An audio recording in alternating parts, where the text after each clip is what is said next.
unspoken word, yet here I speak. Privilege, a cool, icy heat on your throat, and it burns on its way down, yet you regurgitate the thought of having to think about that socially tainted word. I hear him say, wait, that's not me. See, you've got it all wrong. I wasn't born with a silver spoon in my mouth. I take just as much crap as the next person, and besides, I don't want to talk about this. And so we don't talk about it.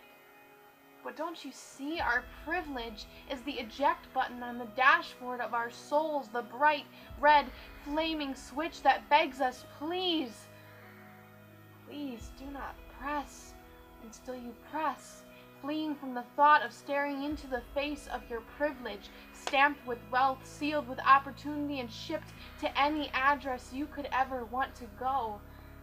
Because our privilege is our chariot of opportunity. Our legs know no bounds, and our minds are highly regarded, and you don't ever have to talk about it. Throw it in a box, duct tape it shut.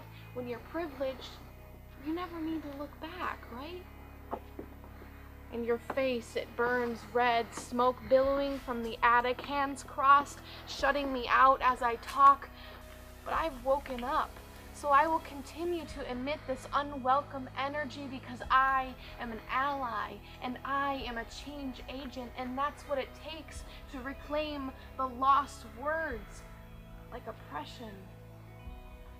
Oppression, a banned book from our schools, erased from the dictionary on your shelf, and certainly not allowed at the dinner table while we're eating. I hear him say, wait, but that's not about me. See, you've got it all wrong. Oppression just doesn't happen anymore. We're all equal. We're all the same. And I told you, I don't want to talk about this. And so you exit the room. As you pass by that mirror, unwilling to look, reluctant to accept. You say you're not in the mood to recall how you called your ex-girlfriend some foul names because she would not sleep with you. How you assumed the man in the wheelchair had no real thoughts, so you stole all of his airtime.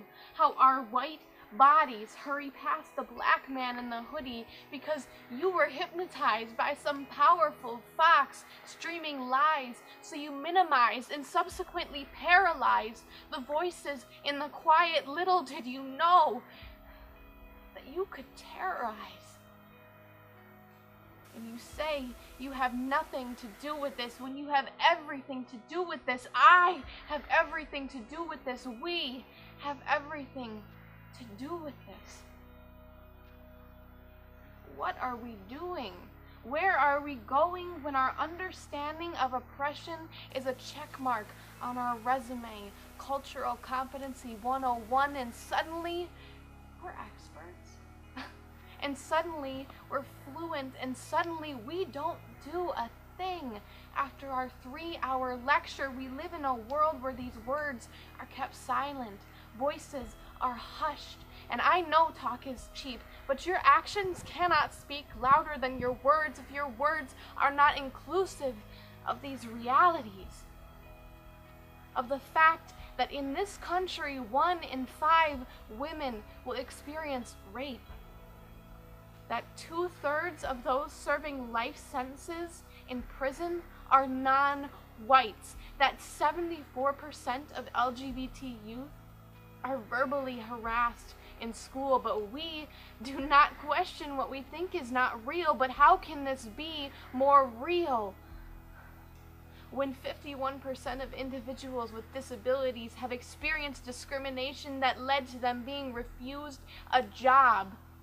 When 96 out of Alabama's 134 school districts violated federal law in 2014 barring against undocumented youth enrollment, when anti-Muslim hate crimes have increased 17 times since 2001 here in the United States.